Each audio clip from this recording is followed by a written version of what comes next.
నమస్తే, welcome to square talks. రాజకీయ పార్టీలు ప్రతి ఒక్కటి పొత్తుల గురించి మాట్లాడుతుంటాయి.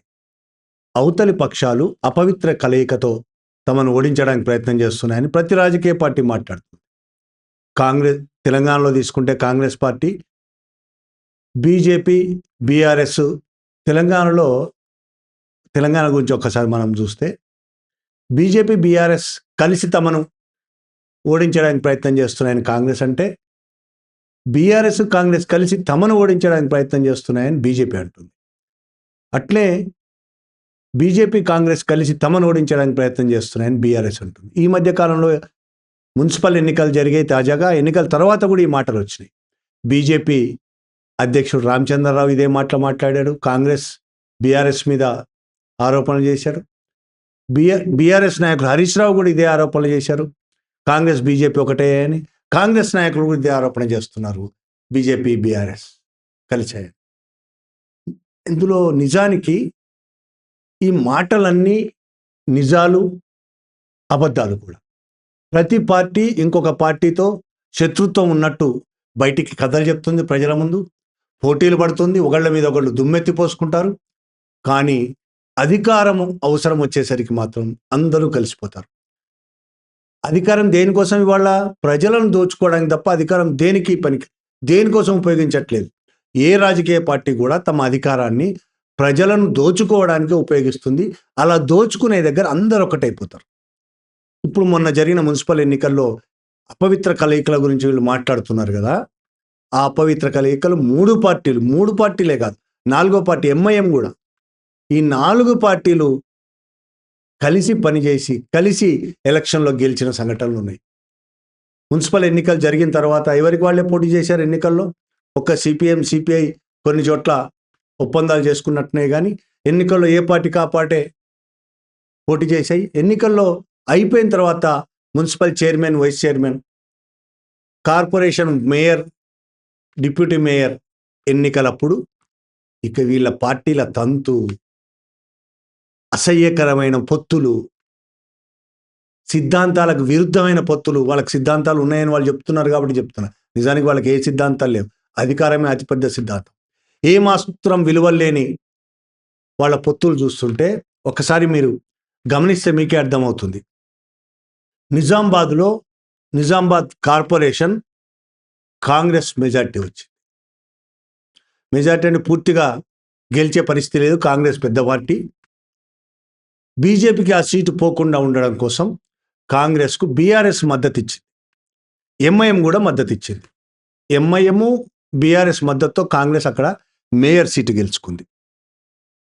కాంగ్రెస్, బీఆర్ఎస్ బయటనేమో శత్రువులు, ఒకళ్ళనొకళ్ళు ఓడించుకోవడం కోసం అనేక ప్రయత్నాలు చేస్తుంటారు. కేసీఆర్ మీద రేవంత్ రెడ్డి మీద కేసీఆర్, కేటీఆర్ మీద రేవంత్ రెడ్డి, ఇలా ఒకళ్ళ మీద ఒకళ్ళు ఆరోపణలు గుప్పించుకుంటుంటారు. ఒకళ్ళకొకళ్ళు పొత్తులో కలిసి పనిచేసే సమస్యే లేదని ప్రకటించుకుంటారు. అట్లా అక్కడ నిజామాబాద్లో బీఆర్ఎస్, కాంగ్రెస్ చేతులు కలిపినాయి. రంగారెడ్డి జిల్లా ఆమనగల్, అక్కడ బీఆర్ఎస్ తరఫున గెలిచిన ఒక కౌన్సిలరు రాత్రికి రాత్రి కాంగ్రెస్లో చేరితే, కాంగ్రెస్లో చేరగానే ఆయనను కాంగ్రెస్ పార్టీ చైర్మన్ చేసింది. ఆయన చైర్మన్ అవ్వడానికి, బీఆర్ఎస్ చైర్మన్ కాకుండా ఉండడానికి కాంగ్రెస్కి బీజేపీ సహకరించింది. అక్కడ మళ్ళీ బీజేపీ వాళ్ళు బయట చెప్తుంటారు, కాంగ్రెస్ ఈ దేశాన్ని సర్వనాశనం చేసింది, అవినీతికరమైన పార్టీ అది, భారతదేశం నుంచి ముక్త కాంగ్రెస్ అయితేనే, భారత్ ముక్త కాంగ్రెస్ అయితేనే, కాంగ్రెస్ను భారతదేశంలో లేకుండా చేస్తేనే దేశం బాగుపడుతుందని మాట్లాడుతుంటుంది. అలాంటి కాంగ్రెస్తో బీజేపీ అక్కడ కలిసి చేతులు కలిపి బీఆర్ఎస్ ఓడించింది. అలాగే మల్కాజ్గిరిలో, మేడ్చల్ మల్కాజ్గిరిలోని అలియాబాద్ మున్సిపాలిటీ, ఇక్కడ కాంగ్రెస్, బీజేపీ కలిసి ఒప్పందాలు చేసుకొని పదవులు పంచుకున్నాయి. మేడ్చల్ జిల్లా ఎల్లంపేట మున్సిపాలిటీలో ఇక్కడ బీఆర్ఎస్, బీజేపీ చేతులు కలిపి ఒప్పందాలు చేసుకొని పదవులు పంచుకున్నాయి. సంగారెడ్డి జిల్లా ఇస్నాపూర్, ఇదొక హైలైట్. ఇస్నాపూర్లో ఇక్కడ బీజేపీ తరఫున ఎంపీగా ఉన్న రఘునందన్ రావు, బీఆర్ఎస్ తరఫున ఎమ్మెల్యే ఉన్న అతని కారులో వెళ్ళి రఘునందన్ రావు, ఆ బీఆర్ఎస్ ఎమ్మెల్యే ఇద్దరు వెళ్ళి బీఆర్ఎస్కు ఓటేశాడు రఘునందన్ రావు. ఒక ఎంపీ అయి ఉండి, బీజేపీ ఎంపీ అయి ఉండి, బీజేపీ అధికారికంగా ఎవరితో పొత్తు పెట్టుకోవాలని ప్రకటించలేదు, ఎవరికి సపోర్ట్ చేయాలని ప్రకటించలేదు, కాంగ్రెస్ అలా ప్రకటించలేదు, బీఆర్ఎస్ కూడా అలా ప్రకటించలేదు. కానీ ఎంపీ, బీజేపీ ఎంపీ వెళ్ళి బీఆర్ఎస్ మద్దతుగా ఓటేసి వచ్చాడు. ఇదేం రాజకీయం అనాలి? ఎక్సఫెషియో మెంబర్గా ఆయనకు అక్కడ ఓటు హక్కు ఉంది ఇస్నాపూర్లో, ఆయన ఓటు వేసి వచ్చాడు బీఆర్ఎస్.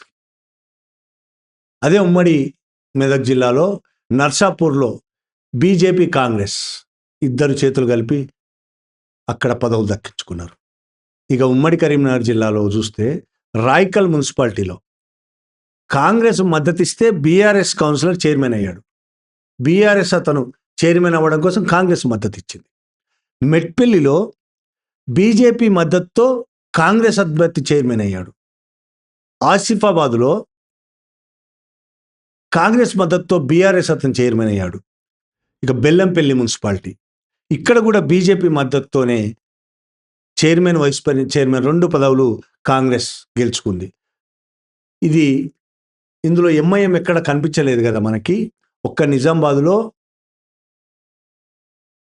ఎంఐఎం బీఆర్ఎస్ మద్దతుతో కాంగ్రెస్ అధికారం దక్కించుకుంది. బైన్సాలో ఎంఐఎంకు మున్సిపాలిటీ చైర్మన్ పదవి దక్కకుండా ఉండడం కోసం కాంగ్రెస్, బీజేపీ, బీఆర్ఎస్ అన్నీ ఏకమైనవి. ఎంఐఎంను ఓడించడం కోసం, మేయర్ పదవి కోసం బీజేపీ రెబల్ అభ్యర్థి అక్కడ మున్సిపల్ కౌన్సిలర్ అయ్యాడు, చైర్మన్ అయ్యాడు. ఈ 3 పార్టీలు ఏకమైనవి ఎంఐఎం ఓడించడం కోసం. అలాగే ఎంఐఎం బీజేపీ ఎక్కడ పొత్తు లేదు, ఉండే అవకాశమే లేదు. దేశవ్యాప్తంగా ఎంఐఎం మీద విరుచుకుపడుతుంటుంది బీజేపీ మీద ఎంఐఎం విపరీతంగా విరుచుకుపడుతుంటుంది. పొత్తుండదు అనుకుంటాం కదా, మన రాష్ట్రంలో లేదేమో. మహారాష్ట్రలో అమరావతి కార్పొరేషన్లో బీజేపీ మేయర్ పదవి కోసం ఎంఐఎం మద్దతు తీసుకుంది. ఎంఐఎం కార్పొరేటర్ల మద్దతుతో బీజేపీ అక్కడ మేయర్గా గెలిచింది. ఈ రాజకీయాల్లో వీళ్ళకి బయటికి ఎన్ని కబుర్లైనా చెప్పొచ్చు మనకి. వాళ్ళు దొంగలు, వీళ్ళు దొంగలు, మేమే అత్యద్భుతమైన గొప్ప వ్యక్తులం, నీతిపరులం, నీతిమంతులం, ప్రజలకు సేవ చేసేవాళ్ళం అని గొప్ప నేనే చెప్పుకోవచ్చు. కానీ వీళ్ళందరూ కలిసి అవసరమైన చోట, వాళ్ళకి అధికారం కావాల్సిన చోట, ప్రజలను దోచుకోవాల్సిన చోట ఈ అందరు చేతులు కలుపుతారు. వీళ్ళకి ఏ రాజకీయాలు లేవు, ఏ సిద్ధాంతాలు లేవు, కనీస విలువలు కూడా ఎవ్వరికీ లేవు. ఏ రాజకీయ పార్టీకి విలువలు నేను మీరు అనుకుంటే భ్రమపడ్డట్టే. మీరు బీజేపీ కానీ, కాంగ్రెస్ కానీ, బీఆర్ఎస్ కానీ, ఎనీ పార్టీ ఎంఐఎంతో సహా ఏ పార్టీకి వాల్యూస్ లేవు, నైతిక విలువలు కనీసం కూడా లేవు. వీళ్ళకి బయటికి చెప్పేది ఒకటి, వాళ్ళు చేసేది ఒకటి.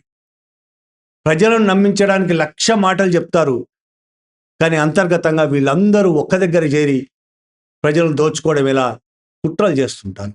ఈ పదవుల కోసం, అధికారం కోసం ఇవాళ తెలంగాణ మున్సిపల్ ఎన్నికల్లో వాళ్ళు అధికారాలను సంపాదించుకోవడం కోసం శత్రువులని బయట ప్రచారం చేసుకుంటున్న వాళ్ళందరూ చేతులు కలిపి అధికారం సంపాదించుకున్నారు. ఈ ఒక్క ఎలక్షన్లోనే కాదు, ప్రతి ఎలక్షన్లలో ఇదే జరుగుతుంది. ఎంపీ ఎలక్షన్లో మనం చూసాం, ఇదైతే బహిరంగం కనబడుతుంది. ఎంపీ ఎలక్షన్లో బహిరంగం కనబడలేదు.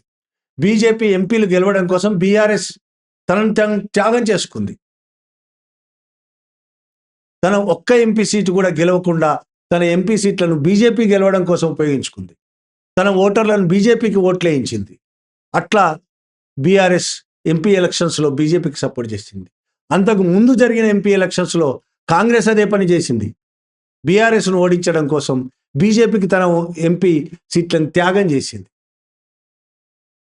వీళ్ళందరూ బీజేపీ, కాంగ్రెస్, ఎంఐఎం, బీఆర్ఎస్ ప్రతి ఒక్కళ్ళు కూడా వాళ్ళ అధికార రాజకీయాల కోసం కుట్రలు చేసి అధికారాన్ని సంపాదించుకోవడం తప్ప ప్రజలకు అధికారం సంపాదించుకొని ప్రజలకు ఏదో మేలు చేద్దామని, అభివృద్ధి చేద్దామని ఏ మాత్రం వీళ్ళకు ఉండదు. వ్యక్తిగతమైన వాల్యూస్ కూడా లేవు. వీళ్ళు వ్యక్తిగతంగా కూడా ఎవ్వరికి, పార్టీలకు లేవు, పార్టీ నాయకులకు లేవు, కింది స్థాయి నాయకుల నుంచి పై స్థాయి నాయకులకు దాకా అధికారం తప్ప వీళ్ళెవ్వరికి ఏ వాల్యూస్ లేవు, కనీస విలువలు లేవు. ఇట్లాంటి వాళ్ళు మన రాష్ట్రాన్ని, దేశాన్ని పరిపాలిస్తున్నారు. Thank you very much.